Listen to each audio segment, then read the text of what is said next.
Shalom, shalom, Yasharah, shalom, shalom, Ashbaka, shalom, shalom, shalom, shalom, people of the world. Trust you are having an awesome, what's today, third Yom of the week, the Shabua.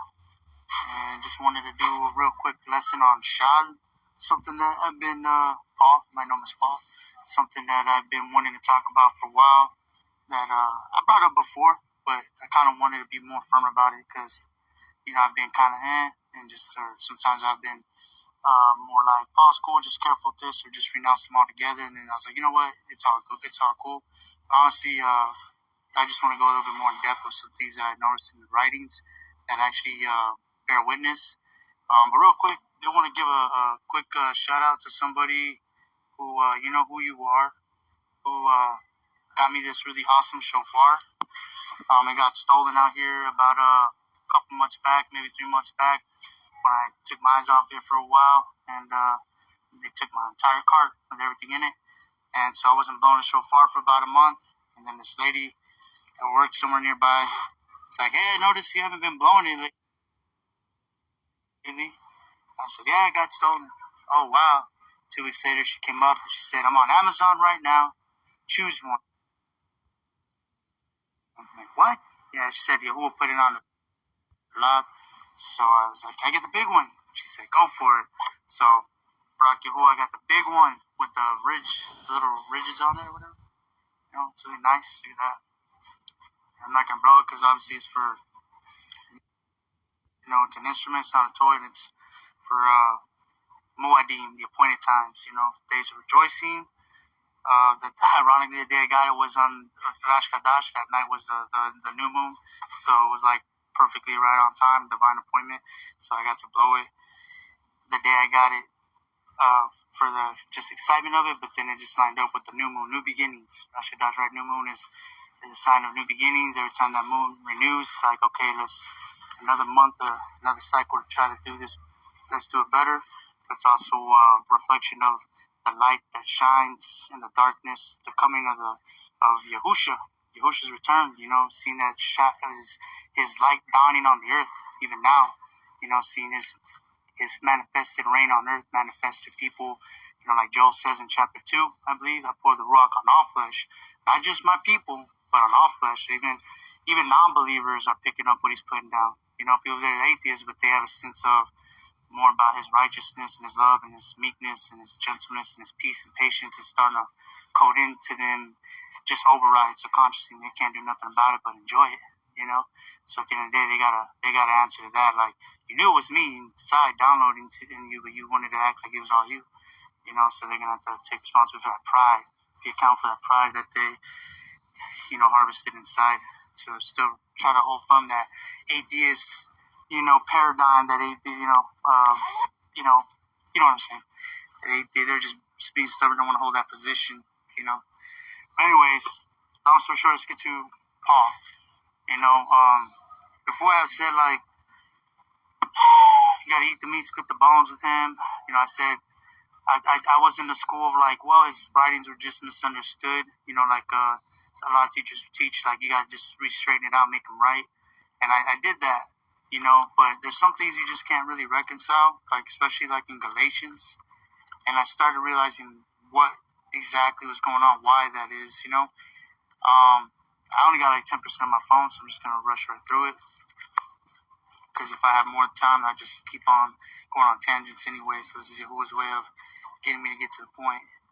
So if you go to Galatians chapter 5, the way he says something in here kind of struck a chord in me, and so first off, I wanted to go to Acts. Let's go to Acts 15. I'm going to come back to Galatians 5, just to prepare the stage for this for your first time, and you kind of don't know the argument. If you go to Acts 15, this kind of prepares the stage to understand Paul's writing, Paul's argument in Galatians. So in 15 is Acts 15. It says, and certain men came down from Yehuda, these are Jews, and were teaching the brothers, unless you are circumcised according to the practice of Moses, you are unable to be saved. That's the issue. These were Jews believing in Messiah, but then they're bringing in a different doctrine they're adding to it, saying, unless you are circumcised according to the practice of Moses, you are unable to be saved. So they start saying you still have to be circumcised to be saved. That's the issue. And so, and of course, to them, that meant Judaism too. Like, they weren't just talking about Torah. They were talking about, that was a Judaistic belief. The Jews, for the most part, even though they believed in Messiah, still were in the religious system, traditional system that's built around man-made laws too, which was what Messiah was coming to combat against when what he was renouncing and denouncing, when he said, like, you put the traditions of men before the commands of Elohim. You wash pitchers and cups, and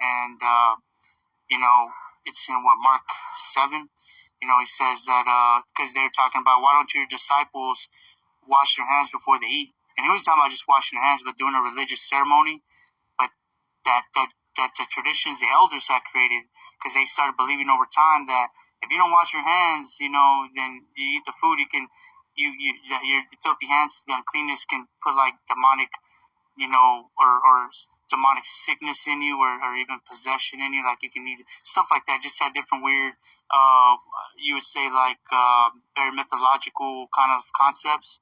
And so they created these prayers for how to wash your hands. You got to like wash them 7 times, or I don't know what, right, left. I don't even know it, but I've heard of it. It's got a name, and it's not in Torah. It's just a tradition. And so Messiah rebukes that. He said, they told him, why don't your disciples wash your hands in the religious ceremony before they eat? And he says that has no weight, and it's not what goes in your mouth that defiles you.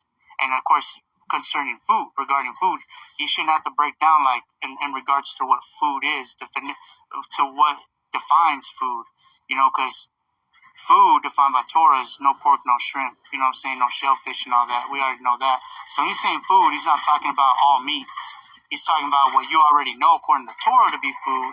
Whatever food you eat doesn't defile you, but what comes out of your mouth, the filthiness. So he was saying, you guys are worried about this man-made tradition, but you got bigger problems. Is you got greed coming out of you. You got plotting and scheming and lust and murder and all this stuff coming out of you. And then you want to correct in some kind of way concerning our religious system, but yet you don't even correct according to the truth, to the Torah. You're correcting according to another falsehood, man-made traditions. That's not even Torah. And so you put the man-made traditions before the actual Torah of Yahuwah. For in it, you tell somebody that, that he doesn't have to provide for his mother or father, which is a commandment, respect your father and your mother, honor them, so you help them out in their old age and all that kind of thing. But he says, but you put another man-made tradition before the Torah, saying that they're exempt as long as whatever they're giving that would go to their mother and father goes to the house, to the priest, to the Kohanim, to the dwelling. If they dedicate it, for like tithes and offerings kind of thing, then they're exempt from having to provide for father, mother. They basically were saying, Yahuwah will provide for them another way. Like, he'll take care of them because your first priority is to provide for the Kohanim. There's the greed part. See, their man-made traditions for their greed, for their lust, for their advantage, and they're teaching, putting in front of them, and then they point out this washing hands thing that's not even Torah either. See what I'm saying?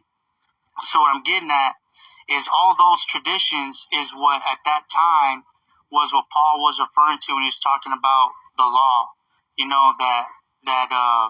The heavy burdens hard to bear. That's what Messiah was talking about. He gives an example of these traditions, and he says, you lay men down with heavy burdens hard to bear, and you yourself don't lift a pinky to do one of them. And he was talking about the traditions. If you go back and look at that, he wasn't talking about the Torah, but that they add to it. And then Paul references that. He says, you try to put people under the law, keep the law, their heavier burdens hard to bear. He wasn't talking about the Torah. He was talking about Judaism itself, with like, you can't flick on the light switch, you can't even breathe too many times. You know what I mean? Like, just the extra stuff. I'm exaggerating, but it's like the extra stuff they add to it. And so that was what goes under this, the context of Acts 15. Again, and certain men came down from Yehuda, Judah, and were teaching brothers, unless you are circumcised according to the practice of Moshe, as Moses, you are unable to be saved. which we know that's not true. You believe in Messiah Yahushua, and you're saved, but the idea is that you believe in Messiah Yahushua unto something, unto righteousness. That's a path. Unto is you walking into righteousness. So it should eventually lead you to do Torah, not the man-made traditions, but Torah itself. And so we see this going out to Galatians 5, where it says, and the freedom with where Mashiach has made us free. Now, the freedom is free from sin and death, and yeah, free from the extra bondages of the man-made traditions that they had. Hey! Okay. They didn't have chicken, but I got the chicken bow tie, okay? All right, thank you. And there's you don't mind being on camera or anything? You know, you okay saying hi? Yeah. I got you. This is Sister Debbie. She works here. She always looks out for me. Anytime I see her, she provides for me. She helps me out. So she's an awesome sister of Yah. Praise Yah. So I appreciate you, sister. Oh, no problem. No problem. Give me home. Thank you. I'll pull up the voice so you can share with somebody else. Okay. Thank you. I'll do that. Yeah, hold on to it. Okay? Thank you. Shalom, sister. You too. Shalom. I got a bottle of water. Oh, I got plenty right here. I got the big jug of 5 gallons. Yeah. Thank you. You will favor you. Who should keep you? Shalom, Debbie. Thank you. You're welcome. Yeah, so then we go to Galatians 5. Again, that freedom is like, yeah, it sounds like the same freedom from the law, but he's not talking about Torah. He's talking about from Judaism, because they got all those extra stuff that bear them down. It's like, hey, man, no, you came to free us from that too. He says, my yoke is gentle, my burden is light. He's saying Torah originally was meant to be easy and peace and rest for you. Not all the extra stuff that they add to it. And so here it says, in the freedom with where Mashiach has made us free, stand firm then, and do not again be held with a yoke of slavery. Again, in the context is all the extra man-made traditions. See, I shall say to you that if you become circumcised, Mashiach shall be of no use to you. Now, what's interesting about this is one of the disciples that ran with Paul, I believe, was it Apollos? He got circumcised. Apollos or Timothy, one of them, I should know that. But you've heard the stories that one of them was compelled to be circumcised. I believe Timothy, because his dad was a Greek and his mom was a Jew. But he just wanted to get circumcised. He just wanted to make sure he doesn't leave. He wanted to get circumcised. It just says that. That's just how he felt moved in the Ruach. And there was no objection about it. Paul never says anything against it there. But what Paul's talking about here now is talking about what we just heard in Acts 15 is the context of being circumcised as some requirement as necessary for salvation. Like that's the first step. The primary thing is you must be circumcised to be saved. Paul's like, no, man, you believe in Messiah Yahushua, and then through that belief, as he wants you to, he'll lead you to there according to, at the proper time and steps. Everything's is in steps. So it's like you go to kindergarten, first grade, second grade. You don't just, go to school and learn ABC 1, 2, 3, and then you're trying to do algebra. You got to learn 2 + 2 = 4. So again, see, I shall say to you that if you become circumcised, Mashiach shall be of no use to you. So if you're trying to become circumcised to be saved, is the context, put parentheses there, imaginary parentheses, Mashiach will be of no use to you. And I witness again to every man being circumcised to be saved, that he is a debtor to do the entire Torah. And when he's talking about the entire Torah, he's trying to reflect that towards Judaism, because there's nothing wrong with doing the entire Torah. We'll see James also, he responds to him. But we'll get there. We'll bear it out. It says,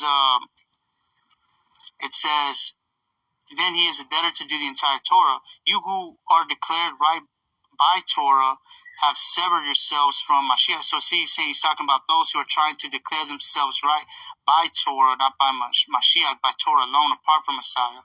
You who are declared right or trying to declare yourself right by Torah, apart from belief in Messiah, have severed yourselves from Messiah, from Mashiach.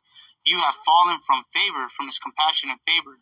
For we in the Ruach, by belief, or amunah is the Hebrew word, which is to trust and obey. To believe is to hear, trust, and obey.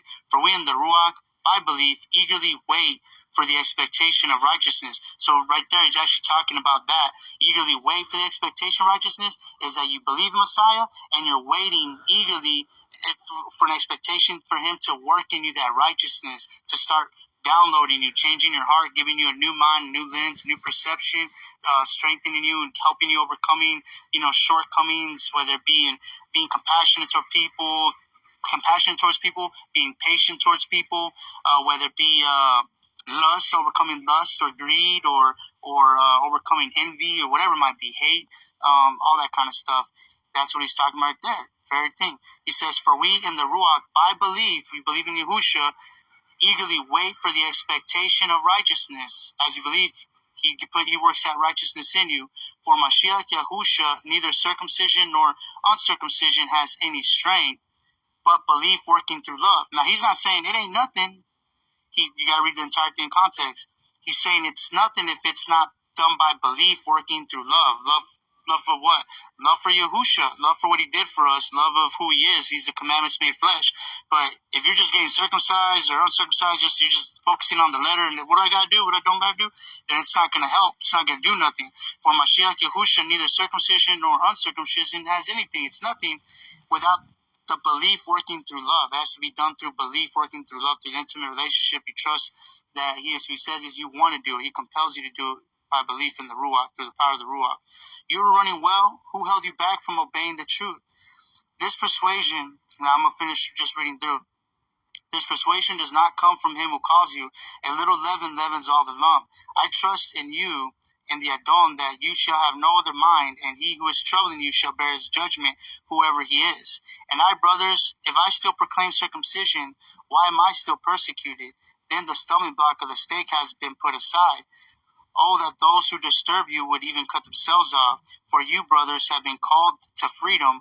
Only do not use your freedom as an occasion for the flesh, but through love serve one another. For the entire Torah is completed in one word, in this, you shall love your neighbor as yourself. Now, here's where we have an issue, because before I've tackled that first part of the issue before, and I've never read through it and got to here, and this stirred up my former stance that I've had before about Paul. Is he did sort of twist the words of Yahusha and the doctrine a little bit, and here's a great example of that, because Yahusha plainly says clearly that the Torah is fulfilled in two words. You shall love Yahuwah, your Elohim, your Abba, your Elohim, with all your mind, being, and strength. And how do you show how you love him with all your mind, being, and strength? Obedience, keeping the commandments. When you have no other mighty ones against his face, no idols, don't bow down and worship them. You keep the Sabbath day on Saturday, right? Those are things that show him that you love him, right? And don't mention the names of false mighty ones, all that kind of stuff. How do you show you love your neighbor as yourself? Honor your father and your mother. Do not steal. Do not kill. Don't commit adultery. Don't slander. Don't bear false witness against your neighbor. Don't what's the other one? Covet your neighbor's stuff. So the first few commandments there, even the fourth and the fifth, is pertaining to Yahuwah. How to love him with all your mind, being, and strength. And then the other 6 is how to love your neighbor as yourself. Because your first father is Yahuwah when you honor your father and mother. Then so you can split it right down the middle at 5. They both meet at 5. They're nailed in 5. How to love Yahuwah with all your mind, being, and strength, and love your neighbor as yourself. Okay? And so Yahusha says it's 2 words. Love Yahuwah, with all your mind, being, and strength, love your neighbor as yourself. But here, Paul's saying it's only in 1 word. He says for the entire Torah, if he's going to say entire, he really means the entire Torah is completed in 1 word. Yahusha said it was 2. In this, you shall love your neighbor as yourself. So this is where we have a little bit of a problem. Because, see, he was trying to convert the Gentiles. So it could, this idea that could be said that he was, he got a little desperate, to keep them in. So he was saying whatever he had to say, like a politician would, like a diplomat. He was like the first modern day diplomat or politician, wanted to appease the people and just tell them what they wanted to hear to kind of pacify them and keep them running, keep them locked in. And maybe he did have the intention to slowly over time, let that belief grow into like being a little more Torah-centric, but in the right way, not going into Judaism. That's what he's trying to avoid them from doing. So he put such a wall high up from Torah because in his mind, he's like, the only thing that they know, that the Gentiles know associated with Torah is Judaism, and we know that's not it. And we know that the truth is actually just the Torah alone, but most of these synagogues, even the Messianic believers you already see in their time, the Jews that were believers in Messiah were telling Jews or Gentiles that they had to be circumcised to be saved. So he still had, even though the Jews were believing, they were still so indoctrinated, ingrained with their Jewish mindset that they were like, okay, believe in Messiah, great, I got it. I'm still going to keep going with the program as usual. Like, like nothing ever really changed except, okay, I acknowledge he's Messiah, but I'm still going to be Jewish. I'm still going to do my traditions, and that was kind of the problem, What Paul was trying to do is like, we got to start fresh. We got to cut the Torah off because they don't have the right perception of it, because the only idea of Torah they understand is Judaism, and they're going to go from far left to far right. It's like today when Christians realize, oh, wait, the commandments are for us. We should still be keeping Sabbath, and eating clean. What they end up doing is the same thing we see happen today. They go from far left to far right. They go from pagan Christianity, like Christmas trees and Easter and all this pagan customs, Sunday sun god worship, and then they go straight into where? Messianic Judaism, with a star, another deity. It's not even David. The 9-branch menorah and Hanukkah. It's not even 9. It's 7. All the distorted images and all the distorted customs, and they do the same stuff that they did here in the scriptures today, where they have the washing of the hands and the prayers and the wrapping of the stuff that they wrap on their hand and put the thing what is it? That's, what I'm talking about, the Jewish traditions. I'm not very learned in those because I understood they were traditions, so I cut it off immediately. Like, I started learning about it and then caught on real quick, and then said, nope, that's traditions. I don't see it in here. So that's what he was trying to avoid. And so he just figured, you know what, if we just focus on loving one another, we'll work. I think he had a plan to work it in. This is like where it gets like, psychology. You're dealing with somebody and their intentions and what's really going on. But we're going to continue to go. Let's say we give them the benefit of the doubt. But that one was kind of a bad strike, for saying that. It's a little too great for comfort. You should never have to compromise the truth, despise your intention. You should always be able to keep it real and firm and direct, and just, hey, if you're meant to be there, then not. He could have just said, hey, but we're not doing all the Judaism, we're not. But let's continue. He says, if you bite and devour one another, beware lest you be consumed by one another. And I say, walk in the Ruach, and ye shall not accomplish the lust of the flesh. For the flesh lusts against the Ruach, and the Ruach against the flesh, and they are opposed to each other, so that you do not do what you desire to do. But if you are led by the Ruach, you are not under Torah, And so, one idea is that you're not under the condemnation of Torah, or, if you're under, the Ruach is in agreement with Torah. So it's like you should be naturally led by the Ruach that's in agreement with Torah. And the works of the flesh are well known with what they are: adultery, whoring, uncleanness, indecency, idolatry, drug, sorcery, that's pharmakia, hatred, quarrels, jealousy, fits of rage, selfish ambitions, dissensions, factions, envies, murders, drunkenness, wild parties, and the like, of where I forewarned you, even as I also said before, that those who practice such as these shall not inherit the reign of Elohim. But the fruit of the Ruach is love, joy, peace, patience, kindness, goodness, trustworthiness, gentleness, self-control. Against such there is no Torah. Here's what's interesting about that quote, though. Like, this is where it gets a little watered down. Is those are just behavior patterns. Those are, but it's not Torah necessarily, because you can have someone who's like transgender and is like, firm on that, like they're transgender, or they believe it's okay to whatever. That's not right according to Torah. They can eat, or they can worship this day, or whatever, and it's against Torah, right? Let's just say LBGTism, right? But then they can have, at the same time, reflect love, joy, peace, patience, kindness, goodness, trustworthiness, gentleness, self-control. They can have all of that, and you see that today, like this, coexist, like everybody love everybody movement, and everybody embodies that.